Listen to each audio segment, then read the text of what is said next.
These are the examples for Algebra 1A, Credit 3, Lesson 6.1. Lesson 6.1, first part of the lesson, first three problems. Excuse me, we're going to be graphing, not graphing, but writing the equation of a line. And then in the last two problems, we're going to be learning how, or reviewing, or learning, depending on the case, learning how to graph a line. All right, so an example for problem number one, the directions are to write the equation of the line in slope-intercept form, which is y equals mx plus b, and we'll talk about that in just a second. So number one says find an equation of the line with a slope of 3 and having the point 5,7 on the line. So in slope-intercept form, m represents the slope, b represents the y-intercept. So if you're given those two things, two items, the slope and the y-intercept, or can find them, you can write the equation of the line. Notice x and y just represent any point on the line, and when we write our final answer, we'll just leave x and y as is. But for now, it's going to help us actually find some information that we'll need. All right, so what we're going to do here is we are given the slopes. We have half of what we need. However, we are not told what the y-intercept is. We're only giving a point on the line that's not the y-intercept. And the reason we know it's not the y-intercept, remember, any point on the y-axis here has an x-coordinate of 0. So this would only be the y-intercept, this ordered pair, 7, 9, if the x-coordinate were 0, which would be really nice. But unfortunately, that's not the case. So what do we do if we have the slope, but just any old point on the line, not the y-intercept? So remember, in any ordered pair, the first number is your x-coordinate. The second number is your y-coordinate. And the slope is represented by, as we said previously, the m. So the slope is m. So let's go ahead and substitute for y, for m, and for x. And then we're going to solve for b. And then once we know b, the y-intercept, we can write the equation of the line. Sounds like several steps, but not as bad as it sounds at all. All right, so y, the y-coordinate of the point is 9. The slope is 4. And the x-coordinate is 7. And then we're solving for b. You might want to pause that for a second just to make sure you're comfortable with how we substituted those points. Notice we're not just going left to right. We went y-coordinate, slope, x-coordinate, because that's what we have here, y-coordinate, slope, x-coordinate. So just careful on how you substitute your points there. All right, so now let's start working this out. First thing we have to do is simplify 4 times 7, which is 28. And then b is over here on the right-hand side, so that's where we're focused on. We need to get rid of this plus 28, so we're going to subtract 28 to both sides. The 28s cancel, and bringing b over here, the signs are different. Negative 28, positive 9. So we're going to subtract 28 minus 9, which is 19. Larger numbers negative, so negative 19. So that is our y-intercept. Now we're going to substitute the slope and the y-intercept, and we have our answer. So we have y equals, slope was 4, so 4x. And then our y-intercept was negative 19, so minus 19. And that's it. That's all you got to do. All right, so let's take another example. Or look at another example here for problem number 2. So once again, we're given the slope. We have a point on the line, which is going to be our x and y. And so y is negative 7. Our slope is negative 1. X is negative 4, and we're solving for b. All right, so the steps, the work is going to be much, or really exactly like we did number 1. So we're going to multiply here. Negative 1 times negative 4 is a positive 4. Remember, a negative times a negative is a positive. We bring down the b.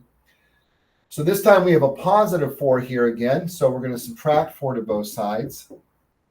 The 4's cancel out. And then over here, the signs of the two numbers are the same, so we add them. 7 and 4 is 11. They're both negative. So the answer keeps the same sign, so b is negative 11. So writing our answer, we have y equals our slope, which is negative 1, x, and then minus 11, which is our b, our y-intercept. And so there's our answer, y equals negative 1x minus 11. Something to point out here, remember when the slope is 1 or negative 1, we typically don't write the 1. And so the traditional way, a more common way of seeing the answer written would be without the 1, so it would look like this. However, if you leave your answer like this, that is still correct. All right, so now let's take a look at an example for problem number 3. Problem number 3 is this same thing. The difference here, we're going to have a slope that's a fraction, but I don't think that's going to cause too much of a problem. And so here's our example for number 3. So we have slope is 3/4, so we'll just say m is 3/4. And, well, here, let's just write slope so we get comfortable transitioning from that. And our point is 4 and 10. So the 4 and 10 will be our x and our y. And so here is our slope-intercept form. So, again, we have to find our y-intercept. So we're going to substitute 10 in for y. Our slope is 3/4. And our x-coordinate is 4. And we're trying to solve for b. So since we're multiplying fractions here, let's make that 4 a fraction. Remember, we can make any whole number a fraction by putting it over 1. And there's a couple ways we can deal with this. We can multiply it and divide out, and that's fine. But notice here, let's make things a little bit easier. We can also cross-cancel. These 4s will divide out. 4 divided by 4 is 1. So we're left with 3 times 1, which is 3, over 1. 1 times 1, which is 1. But remember, 3 over 1, 3 divided by 1 is just 3. So that's also something you might want to rewind just to see that again. All right, so solving for b here, we're focused again on the right because that's where b is. We have a positive 3. So we're going to subtract 3 to both sides. 10 minus 3 is 7. So we have b equals 7. And so now, using our slope and our y-intercept, remember b is our y-intercept, we're going to write the equation of our line. So we have y equals our slope, which is 3/4, x, and then plus b, which is 7. And that is the equation of our line, 3/4 x plus 7. All right, so now that's it for examples 1, 2, and 3. And so for problems 4 and 5, those are both similar, but we'll probably take a look at a couple examples for those. And let's do this. I think we're going to use the graph here for problems 4 and 5 because that'll help make things a little more clear, hopefully. Hopefully that stays up there. All right, so what we're going to be given, well, let's read the directions. It says write the equation in slope-intercept form and then graph the line. And so let's take a look at our example for number 4 here. So this is our example for number 4. And we have 2x plus 7y equals 14. Now remember, slope-intercept form is y equals mx plus b. So this time, there's nothing to solve for here. I mean, there's no m or b's or it's just x and y, which represents a point on the line. There's nothing we need to solve for here, but in a sense, we do. And the thing that we need to solve for here or isolate is y. So notice in slope-intercept form, y is by itself on the left side of the equal sign. So that's what we're going to do here. And we can do that in just a couple steps here. Our first step, we need to get rid of this x term. That's a positive 2x. So we're going to subtract 2x to both sides, and we have 7y equals. And now notice in slope-intercept form, the x term is first. So we're going to write that first. So negative 2x and then plus the 14. So one more step to do because y isn't isolated yet. There's still the 7 there. Y is being multiplied by 7. So we're going to divide 7 to both sides. Now, careful here, when we're dividing 7 to the entire side of the equation, we have to divide both terms by 7. So here we have negative 2/7 x, so we can't we can't simplify that. There's no number other than 1 that we can divide into 2 and 7. However, over here, 14 divided by 7 is 2. So now we have our equation in slope-intercept form, and now we're ready to graph it. So we're going to start, we always start with the y-intercept. Remember, that's our constant term at the end here. Our y-intercept is positive 2. Remember, this vertical axis is our y-axis. The horizontal is our x. And so positive is up on the y-axis, negative is down. So positive 2 would be up 2 units. So there's positive 2.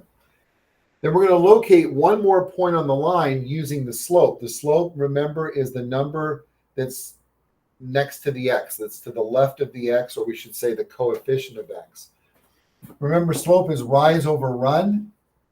If the rise is negative, we're going to go down. The run, the way we're going to set these up will always be positive. So positive is to the right. So from the y-intercept, we're going to go down 2 units, 2 squares, and then to the right 7. So down 2 squares, and then to the right 7 squares. 2, 4, 6, 7. Yeah.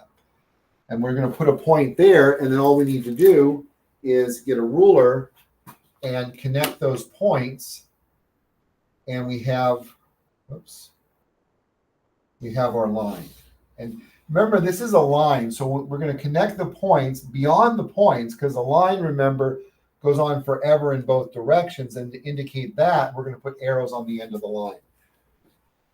So technically, it's not correct if there are not arrows, because the arrows is the implication that it goes on forever. Without the arrows, it implies that it's not a line, it's a line segment, and it just stops wherever the segment ends. So put the arrows on the end of the lines, you're good. All right, so that's an example for number 4. And now let's take a look at one more example for number 5, which will be pretty similar. But let's take a look at it anyways. We have a negative number in here, so a tiny bit different, but not much. All right, so we have 5x plus 15y equals negative 15. So once again, our goal is to solve for y. We're going to do that the same way that we did on the example for number 4. So let's go ahead and do that. So first of all, we're going to subtract 5x to both sides. That's a positive 5x, so we're going to subtract it. On the left over here, the 5x's cancel out. We bring down the 15y. Again, we're going to write the x term first, the negative 5x, and then minus 15. Our final step here is y is being multiplied by 15. So we're going to divide both sides by 15. The 15's cancel. Now remember, we have 2 terms over here, so we have to divide each of those by 15. So now, 5 over 15, that can be simplified. The factors of 5 are 1 and 5. 5 is a prime number, so it only has 2 factors. 15 has 1 times 15 and also 3 times 5. The largest number in both lists is 5, so we can divide both of these by 5. So negative 5 divided by 5, is negative 1. And 15 divided by 5 is 3. So we have negative 1/3 x. And then here, negative 15 divided by 15 is negative 1. 15 divided by 15 is 1. Negative divided by a positive gives us the negative. All right, now we're ready to graph our line. This time our y-intercept is negative 1. So we're going to go down 1 to negative 1 there. Our slope is, once again, negative 1/3. And again, remember, slope is rise over run. So from this point, we're going to rise in the negative direction, meaning go down 1, and then to the right 3. So we go down from that y-intercept, we go down 1, and then to the right 3. And then if you want it more accurately, you can do that more than once, down 1, right 3. You don't have to, but it just gives you a more accurate line. And then just like we did on the last problem, we're going to take our ruler, connect our points as neatly as we can, put arrows on the end of the line to indicate that it is a line and that it goes on forever, and then we are done. All right, so the equation of the line and the line graph. All right, again, a few things going on there, but definitely You should do very well on this. Again, pause, rewind the video as needed. And good luck with the work. And we'll see you in the next video. Until then, take care and God bless.